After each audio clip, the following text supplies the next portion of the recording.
السلام علیکم ناظرین، میں ہوں آپ کا میزبان ایم اے رضا اور آپ دیکھ رہے ہیں ٹی پی نیوز۔ ناظرین، جھوٹ چاہے جتنا مرضی کانفیڈنس کے ساتھ بول دیا جائے لیکن سچ ہمیشہ بھاری رہتا ہے۔ تو اللہ تعالیٰ جو فراڈ یا غاصب لوگ ہوتے ہیں یا کسی کا حق کھانے والے لوگ ہوتے ہیں ان کو اللہ تعالیٰ ضرور ایکسپوز کرتا ہے۔ اشتیاق نامی فراڈیے کے اوپر ہم نے پہلے بھی ایک دو ویڈیوز کی ہیں جس پر کافی لوگوں نے حیرانگی کا اظہار بھی کیا کہ اس طرح کے لوگ ہیں جو اوورسیز کارڈ کھیل کر بھی لوگوں کے ساتھ فراڈ کرتے ہیں۔ تو اللہ تعالیٰ نے ایک اور ذلت اس فراڈیے کے مقدروں میں لکھی ہے۔ بہت تلخ خیز ایک نیوز ہے، بلکہ بریکنگ نیوز ہم آپ کو دینے جا رہے ہیں اس اشتیاق نامی فراڈیے کے متعلق۔ میرے ساتھ موجود ہیں عقیل احمد ترین صاحب۔ اب ان سے پوچھتے ہیں کہ اب اس کا کون سا نیا کٹا کھل گیا۔ السلام علیکم سر۔ جی وعلیکم شاہ سر۔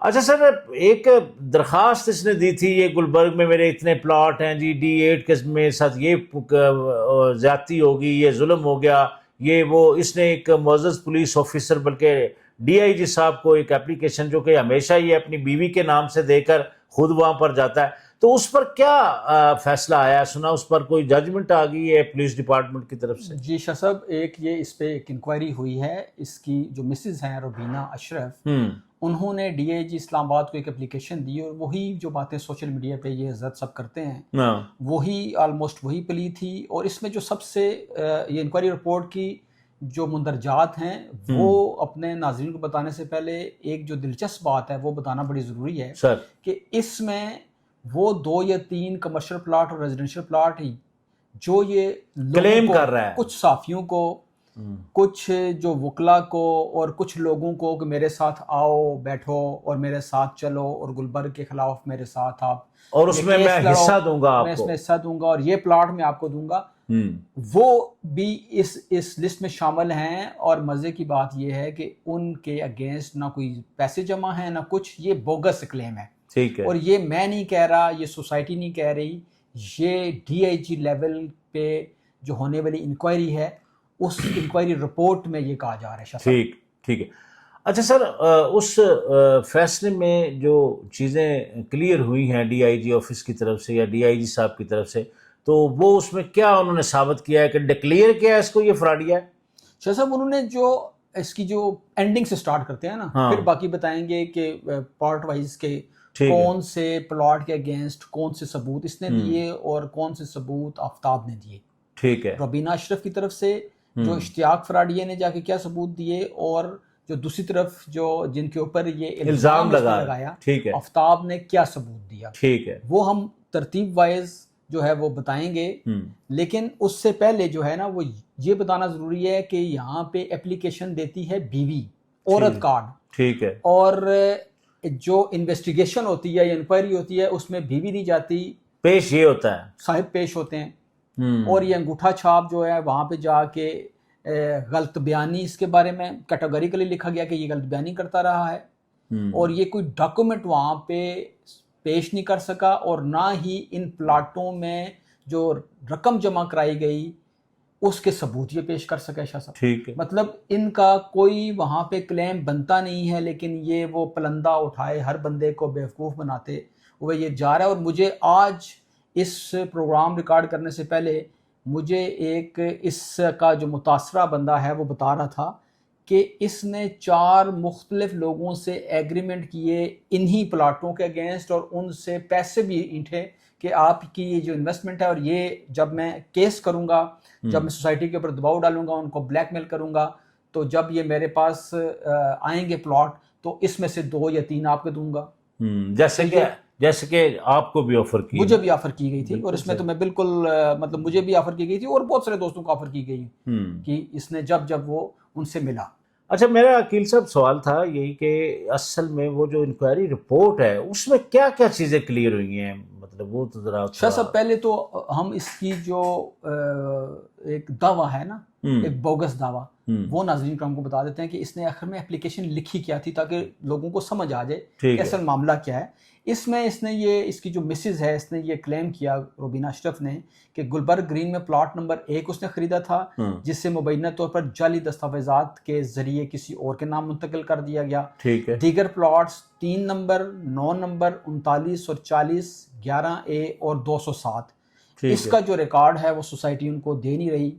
اور اسی طرح اس نے یہ بھی الزام لگایا اس اپلیکیشن میں کہ اس کے بیٹے جو گرفتار ہو چکا ہے, جس کی ہم نے سوشل میڈیا پہ چل رہا ہے, جی ہاں, تو اس کے حوالے سے یہ کہہ رہے تھے کہ وہ اس کو دھمکیاں دی جاتی ہیں تو اس کے اوپر کارروائی کی جائے. اس میں جو انکوائری آفیسر ہے ڈی آئی جی صاحب نے اس پہ پھر ایک ہائی پاور انکوائری کروائی, تو اس میں انکوائری آفیسر نے دونوں فریقین کو بلوایا. ٹھیک ہے. اب اس میں جو خاتون ہے روبینہ اشرف وہ خود تو پیش نہیں ہوئی, تو اس کا جو سرٹیفائیڈ یہ جو فراڈیا شوہر ہے اشتیاق یہ پیش ہوا. ٹھیک ہے. دوسری طرف سے جن کے اوپر الزام لگایا گیا اس میں آفتاب احمد پیش ہوا, اور اس نے اپنے ڈاکومنٹ اور پلس سوسائٹی سے جو سرٹیفائیڈ ڈاکومنٹ ہے وہ اس انکوائری میں پیش کیے. ٹھیک ہے. دونوں فریقین سے الگ الگ تفتیش بھی کی گئی, الگ الگ ان سے سوال جواب بھی جو پولیس کا ایک روایتی طریقہ کوسچن بھی کیے گئے تاکہ جو سچ ہے وہ سامنے آ سکے. بالکل. اس میں جو تحقیقی حقائق جو سامنے آتے ہیں, جو ریکارڈ اور شواہد وہاں پہ پیش کیے گئے, اس میں یہ پتہ لگتا ہے کہ 2018 میں فریقین میں D8 ہائٹس کمپنی کے تحت ایک شراکت داری کا ایک معاہدہ ہوتا ہے. ٹھیک ہے, جس میں پلاٹس 39 اور 40 کے بارے میں پھر آگے بات ہوتی ہے کہ نیلامی میں جو کمپنی ہے اور ذاتی فنڈ سے خریدے گئے 39 اور 40 نمبر پلاٹ وہ اس طرح خریدے گئے. بعد ازاں مئی 2019 میں یہ جو روبینہ اشرف ہے اور اشتیاق ہیں یہ پلاٹ دونوں 39 اور 40 یہ عابد حسین کو فروخت کر دیتے ہیں, اور یہ رقم ان دونوں کے میاں بیوی کے مشترکہ اکاؤنٹس میں آتی ہے. یہ ڈاکومنٹ وہاں پہ اپنا اسٹیبلش ہو گئے. اسی طرح پلاٹ نمبر 1 کی بات جب آتی ہے تو اس کے اوپر جو فائنڈنگ سامنے آئی ہے کہ پلاٹ نمبر 1 جو ہے وہ فروخت کے بعد کمپنی کا حق تسلیم کرتے ہوئے یہ پلاٹ کمپنی کے حوالے کیا گیا. یہ کمپنی کا حق کس نے تسلیم کیا؟ روبینہ اشرف اور اشتیاق نے وہاں پہ, کیونکہ پیسے 1 نمبر پلاٹ کے کہاں سے گئے تھے؟ D8 ہائٹس کمپنی سے گئے تھے, اور تمام ادائیگیاں کمپنی نے کی اور الاٹمنٹ بھی اسی وجہ سے کمپنی کے نام ہی رہی. اسی طرح جو کمپنی ملکیت میں تبدیلی ہوئی 2023 اور 2025 میں, جو مختلف شراکت داروں نے جو شراکت دار تھے انہوں نے اپنے شیئرز بلال بنگش کو فروخت کر دیے جو اب کمپنی کے مالک ہیں. یہ فائنڈنگز لکھی ہوئی ہیں, اس کی انکوائری رپورٹ بھی آپ ناظرین کرام ساتھ ساتھ دیکھ رہے ہوں گے. اچھا, دیگر پلاٹس جو ہے نا جن میں پلاٹ نمبر 3 ہے سی بلاک کا, پلاٹ نمبر 9 ہے اور بلاک سی کا 11A ہے, اس میں درخواست گزار کوئی ملکیتی ثبوت یا ادائیگی کا ریکارڈ پیش نہ کر سکا. مطلب جو اشتیاق ہے یہ جو لوگوں کو بیچتا پھر رہا ہے, برائب کرتا پھر رہا ہے, اس کا کوئی ملکیتی ثبوت یا وہاں پہ جو پیسہ جمع کروایا گیا اس کا کوئی بھی ایویڈنس, کوئی ڈاکومنٹ, کوئی پے آرڈر وہاں پہ پیش نہیں کر سکا. تو یہ بھی سمجھ لیں بوگس نکلا. اسی طرح پلاٹ نمبر 207 کے بارے میں یہ لوگوں کو کہتا پھرتا ہے, اور اس کی بھی وہ جو 4-5 میں آپ کو یہ ساتھ چل رہے ہوں گے جو اس نے مختلف لوگوں سے معاہدے کیے ہیں, اس میں 207 بھی آپ کو ناظرین کرام نظر آتا ہوگا. وہ بھی پہلے ہی 2017 میں یہ سیر عمر خان کو فروخت کر چکا ہے, یہ روبینہ اشرف اور اشتیاق. اچھا, ان میں اب فائنڈنگز میں وہ کہتے ہیں کہ بیانات میں بڑا تضاد رہا ہے. اشتیاق احمد نے جو وہاں پہ بیان دیے ہیں وہ ہر بیان بدلتا رہا, اور جو انہوں نے الزام لگائے اس اپلیکیشن میں وہ اس کے حوالے سے بھی ان کی کوئی میچ نہیں تھی, آپس میں باتیں میچ نہیں کر رہی تھیں. اس میں اس نے یہ کہا کہ جو بیان حلفی جتنے بھی ان سے لیے گئے وہ زبردستی لیے گئے, لیکن جب پولیس نے پوچھا کہ اس پہ آپ نے کبھی کسی فورم پہ رجوع کیا, پولیس سے رجوع کیا, عدالت سے رجوع کیا, تو جواب نفی میں نہیں تھا, انہوں نے کسی فورم سے یعنی یہ بلا وجہ اس نے کہا. ہاں, مطلب یہ آپ سمجھ لینا کہ آپ کسی جگہ پھنستے ہیں تو کہیں جی مجھ سے زبردستی ہو گیا.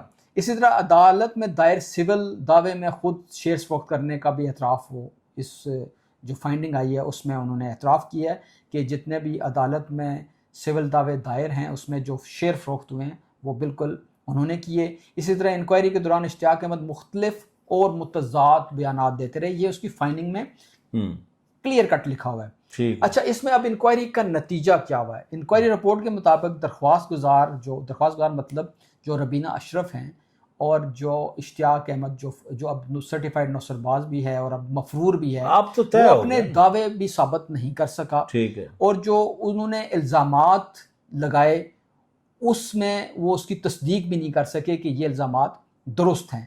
اب شواہد اور ریکارڈ جو ہیں وہ جو کمپنی اور آفتاب جو ہے، آفتاب احمد کے جو موقف کی تائید کرتے ہیں، لہٰذا اس پہ جو آخر میں لکھا گیا جو انکوائری آفیسر ہے اس نے کہا جی کہ درخواست کو حقائق کے منافی آپ سمجھتے ہیں نا، ہاں کہ گمراہ کیا گیا، پولیس کو حقائق دیے گئے اور اسٹیٹ کو، ریاست کو گمراہ کیا گیا کہ یہ گمراہ کن اپلیکیشن ہے، لہٰذا اس کو داخل دفتر کیا جائے۔ شاہ صاحب اچھا، اس میں پلاٹ نمبر 104 کے حوالے سے بھی نا وہ کوئی ثبوت پیش نہیں کر سکے۔ یہ وہ سارے پلاٹ ہیں جو یہ مختلف لوگوں کو کلیم کر رہا ہے، کلیم بھی کر رہا ہے، لوگوں سے اس کے نام پہ پیسے بھی لے، لیکن سوسائٹی کے اندر ان کا وہاں پہ کوئی لین دین یا کوئی ریکارڈ بھی نہیں ہے اور نہ یہ وہاں پہ مالک ہے۔ اچھا عقیل صاحب، پھر اس سے تو یہی ثابت ہوا کہ یہ بندہ تو بڑے بڑے معزز پولیس افسران اور مختلف فورم پر، ایون کچھ سوشل میڈیا انفلوئنسرز کو بھی گمراہ کن معلومات دے رہا ہے،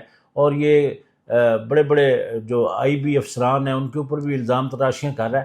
اچھا سر، یہ بتائیے، یہ بات تو طے ہوگی کہ یہ بندہ فراڈیا ہے، ٹھیک ہے، اب یہ بتائیے کہ یہ جو D8 والا معاملہ ہے، اس میں اس نے چونکہ کافی سارے لوگوں سے پیسے بھی یہ لے چکا ہے، تو اس کا کیا بنے گا سر؟ شاہ صاحب، اس میں جو مجھے لگ رہا ہے اور جو سوسائٹی کی جو پالیسی ہے، مجھے یہ لگ رہا ہے کہ سوسائٹی اس پہ ایکشن لے گی اور مبینہ طور پر اس کو ٹیک کور بھی وہ کر سکتی ہے، اور وہ صرف ایسے کر سکتی ہے کہ وہاں پہ 170-180 کے قریب جو متاثرین ہیں ان کے جو 59 کروڑ روپیہ جو ہے وہ اکاؤنٹ میں ریفلیکٹ ہوا ہے، اکاؤنٹ میں آیا ہے، تو ان کا جو سرمایہ ہے وہ تاکہ محفوظ رہے، اور جو وہاں پہ آگے پلاٹ لینا، جو آگے فلیٹ لینا چاہتے ہیں یا سرمایہ کاری کو بڑھانا چاہتے ہیں، تو وہ بھی جو ہے وہ اس کے لیے کوئی ایسا قابل عمل جو ہے وہ فارمولہ یا کوئی پیکج لے کے آئیں تاکہ وہ ان کی جو سرمایہ کاری ہے وہ ڈوبنے سے